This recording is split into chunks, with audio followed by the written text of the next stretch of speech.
아니고 자문이 보험회사의 자문이 의견을 듣고서 그냥 부시고 근거로 그냥 통보해버리는 거예요. 대부분의 케이스는 문제가 없이 다 처리가 되고 있습니다. 의원님께서 이제 아니 부사장님 그렇게 말씀하지 마시고요. 억울한 사람들이 있기 때문에 오늘 부사장님께서 이 자리에 나와 계신 겁니다. 지금 암보험금 꼬박꼬박 10년 20년 다 내놓고 암이 걸렸는데 그 보험금을 못 받아가지고 암에 걸린 몸을 이끌고 엊그제도 비 오는 길거리에서 데모를 하고 있습니다. 저희가 방어적으로 업무를 처리하는 과정에서 고객과 불필요한 마찰이 있는 경우가 있을 수는 있습니다. 그렇게 그런 마인드로 하지 마세요. 예?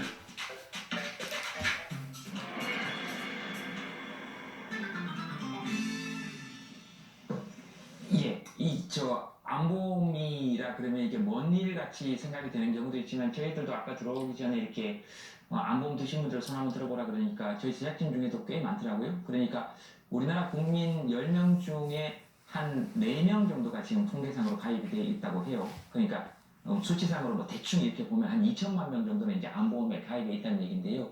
그러니까 이게 이제 남의 얘기가 아니라는 거죠. 어제에 이어서 이제 그래서 저희들이 안보험 이야기를 좀 해보려고 합니다.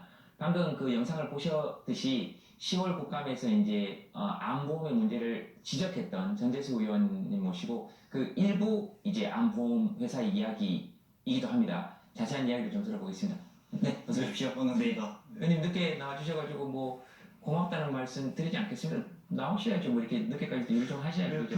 특별히 오늘 예. 다른 분들도 아니고 예. 암보험자들과 관련된 예. 내용이라 예. 아주 좋은 기회가 될 것 같아 이렇게 예. 생각을 합니다. 예, 알겠습니다. 여기 지금 보니까 왜 이런 문제가 발생하고 있는지부터 좀 알아야 되는데, 그러니까 저희들이 어제 조금 얘기를 하기는 했어요. 네. 이게 근데 이제 저희들도 생활에서 보면 주위에서 이렇게 심심찮게 만나기도 하고, 그 다음에 우리가 이제 보험 이런 거 광고 보면 물론 이제 좋은 보험도 있고 뭐 좋은 보험에서도 있는데 혜택은 되게 아까도 여기도 나왔던데 영업이나 혜택은 되게 공격적으로 이야기하고 그 다음에 저희들이 유의해야 될 점 되게 빠르게 지나가거든요. 뭐 자세한 약간은 무심하실 수 있는 뭐 이렇게 지나가니까 그래서 그런 데서 좀 문제들이 발생하는 것 같은데 지금 의원님 보시기에 가장 많은 피해가 발생하는 부분 그 다음 왜 이런 문제가 발생하는지 뭐 간단하게 좀 얘기해 주신다면 한 가지 이제 이게 보험약관 또 금융과 관련해가지고 우리 국민들의 금융에 대한 지식이 그렇게 많지 않다 보니까 특히 보험약관이 굉장히 복잡합니다. 지식도 지식이지만 예. 사실 이게 공개된 정보가 많지 그러니까요. 않습니까? 그래서 제가 예로 들어보면 예. 예를 들어서 김재동 씨가 암에 걸렸다. 그러면은 예. 예입니다. 예. 예. 그러면 충분히 요새 대해서 괜찮습니다. 암에 예. 걸렸다 칩시다. 저는 예를 들면 좋습니다. 그러면은 김재동 씨가 암에 걸린 것을 암을 진단하고 또 치료를 했던 의사가 있을 거 아닙니까? 담당 의사가. 예. 그래서 그 의사가 김재동 씨는 암이고 그래서 치료를 받았는데 이것은 암을 치료하기 위한 치료였다라고 판명을 했는데 항암 치료다. 했는데 보험회사가 그 자문의사 제도를 운영을 하거든요. 예. 근데 이 자문의사라는 사람이 김재동 씨는 암도 아니고 그 다음에 직접 치료도 암을 위한 직접 치료도 아니다라고 그냥 이야기를 합니다. 예. 그리고 이 자문의사는 김재동 씨를 치료한 적도 얼굴을 본 적도 진단한 적도 없는 사람이에요. 네. 그런데 이 자문의의 소견을 근거로 보험회사들이 암입원 보험금을 지급하지 않는 겁니다. 네. 황당한 일인 거죠. 그러니까 이제 좀 쉽게 이렇게 이야기를 해보면 제가 만약에 지금 암에 걸렸고 제가 여기 앞에 있는 음악 감독님한테 진료를 받았어요. 그래서 암 치료를 받았다. 그러니까 제가 보험금 받아야 될 거 아니에요? 그렇죠. 암보험이 들어있으니까. 그렇죠. 근데 보험회사에 얘기를 했더니 보험회사에서는 자문이라는 사람 자문의사라는 사람이 있죠. 그 제도가 있군요. 네. 그 저를 보지도 못하고 진료하지도 않았고 한 번도 못 본 사람이 아니 이거 아닌 것 같다 하면 저는 지금 보험금을 못 받는 그런 일들이 일어나는 그렇습니다. 거죠. 그 자문의사의 소견서를 근거로 예. 암 입원 보험금을 생명보험회사는 지급하지 않는 겁니다. 그러니까 예를 들면 그러면 아니 그러면 싸우면 되지 않나 이렇게 말씀하시겠죠. 근데 우리가 일반적으로 사회에서 암을 진단받는 그 순간 사실은 삶이 와르르 무너지면서 가장 암 환자들이 사회적 약자 또 취약해지거든요. 그런 경황이 없어지죠. 그러면 경험도 가족들도 마찬가지로. 그런 상태에서 보험금 지급 못하겠다 이래버리면 예. 이게 어찌 해야 될 바를 모릅니다. 그냥 그렇게 해서 그냥 지급 안 하고 보험금도 못 받고 넘어가는 경우가 예. 굉장히 많은 것이죠. 그러면 제가 한 가지 궁금한 것은 어제도 잠깐 얘기했지만 그 자문이라는 분은 그 어디에서 월도를 받습니까? 그 자문을 하고 예를 들면 삼성생명이 있는데 삼성생명에 예를 드시면 예, 삼성생명 서비스라고 있습니다. 예, 여기서 이제 손해사정을 하는데 예. 여기서 이제 운영하는 그 의료자문제도가 있을 수가 있고 예. 그다음에 생명보험회사들은 대체적으로 의료자문제도를 전부 다 운영을 하고 있습니다. 그리고 그 자문위의 근거를 가지고 보험금을 지급 못하는 이런 사례들이 굉장히 많죠. 네, 의료 자문 제도가 있고. 네. 그다음에 지금 잠깐 얘기하신 데 보니까 그러면은 그렇게 치료를 받고 그런 것도 보험금이 지급하는데 또 다른 사례가 그럼 또 있습니까? 예를 들면 여러분 이런 게 예. 있습니다. 치료를 했는데 예, 암 환자를 대상으로 예. 담당 의사가 치료를 했는데 네, 이 치료가 암을 치료하기 위한 직접 치료인지 아닌지 예, 이거를 말하자면 근거로 보험금을 지급하지 않는 사례도 많습니다.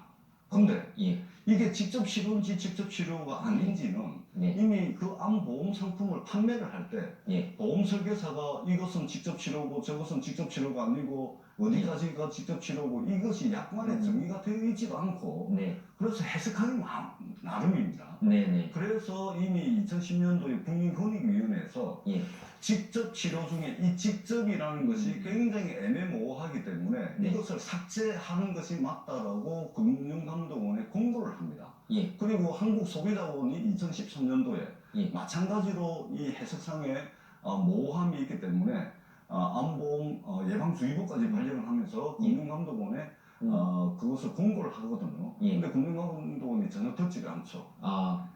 지금 직접 치료 이러니까 사실 잘 안 와닿는데요. 그러니까 그렇게 받아주는데 예를 들면 제가 이제 의사 선생님한테 가가지고 음악 감독님 의사 선생님이 치고 치료를 받았어요. 그래가지고 저는 암 치료를 받았다.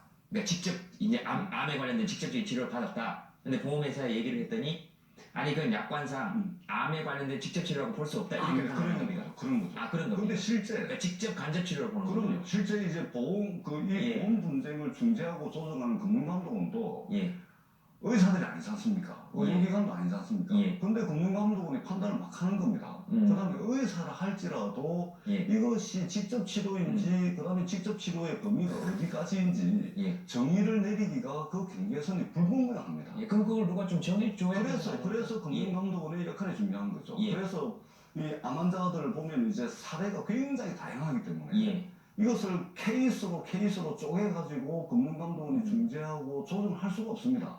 그래서 약관이 이렇게 복잡하면 복잡할수록 원칙만 정확하게 가져가면 되거든요. 그치. 우리가 약관의 원칙. 약관을 다 볼수 그럼요. 보기도 힘들고 네. 또 설명할 때도 그렇게 설명 안 되는 경우도 되게 많고 우리 병원 갔을 때도 가끔 환자분들한테 의사 선생님 그렇게 얘기하지 않습니까? 엑스레이 걸어놓고 보시면 아시겠지만 근데 사실 봐도 저희들은 잘 모르거든요. 그냥 아는 척 하는데 그러니까 그런 게 나와 있으니까 이 기준을 좀 명확하게 정해주든지 그래서 약관의 원칙을 사례별로 금융감독원이 분쟁 조정하고 개입하고 이것이 아니고 약관의 원칙만 분명하게 하면 됩니다. 즉 애매모호한 해석이 있을 때는 이미 대법원 판례도 그런 게 나와 있습니다. 이 해석이 애매모호할 때는 직접 치료인지 간접 치료인지 어디까지가 직접 치료의 범위인지 그 경계가 불분명할 때는 보험회사의 작성자 책임의 원칙이라고 해서 그 계약서를 작성한 보험회사가 100% 책임을 지게끔 이미 되어 있습니다. 대법원 판례도. 그러면은 뭐냐면은 직접 치료는 아니니 이걸 가지고서 보험금을 지급하니 안 하니 이것이 아니고 그냥 그 원칙만 정하면은 그걸로 그냥 끝나는 겁니다. 그래서 자꾸 사례별로 그것을 이제 하려고 하다 보니까 금융감독원이 그걸 따라갈 수가 없는 겁니다. 네. 근데 지금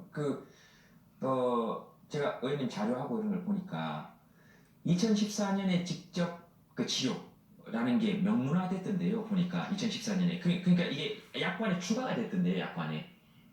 그러니까 이게 그러면 좋은 겁니까? 그게 나쁜 겁니까?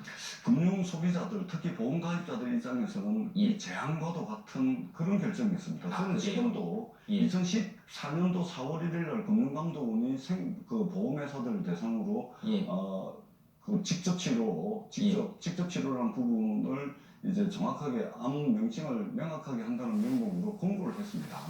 직접 치료 그거 가지고 그 이후에 암 입원 보험금의 부지급률, 즉 입원 보험금을 주지 않는 비율이 2013년 대비 2014년도에 2배로 늘어납니다. 그러니까 보험회사에서 보험회사에서. 이것은 암 치료로 볼 수 없다. 그래서 보험금 암에 걸렸지만 보험금을 지급하지 못한다라고 하는 것 돈을 안 준 거는 이제 부지급률이라고 하죠. 부지급률 그러니까 2배로 되는 것이죠. 예, 돈을 안 줬다. 예, 그러니까 돈을 안 준 경우가 2배로 늘었다는 거예요. 그렇습니다. 예. 어, 그 통계로 보면은 제가 통계를 잠시 가져왔는데요. 예. 2013년도에 2.91%였습니다. 부지급률이. 그러니까 예. 암기금 보험금을 지급하지 않은 비율이 2.91%였는데 예. 이 금융감독원의 공고에 따라서 보험회사들이 직접 치료라는 이거를 넣음으로 인해 가지고 2013년도에는 5.19%가 됩니다. 예. 그리고 지금 현재는 급격히 늘었네요. 급격 2배가 됩니다. 네. 그다음에 7.20% 가장 최근에는 7.20%까지 지급 증가를 한 것이죠. 예. 그러니까 이게 이제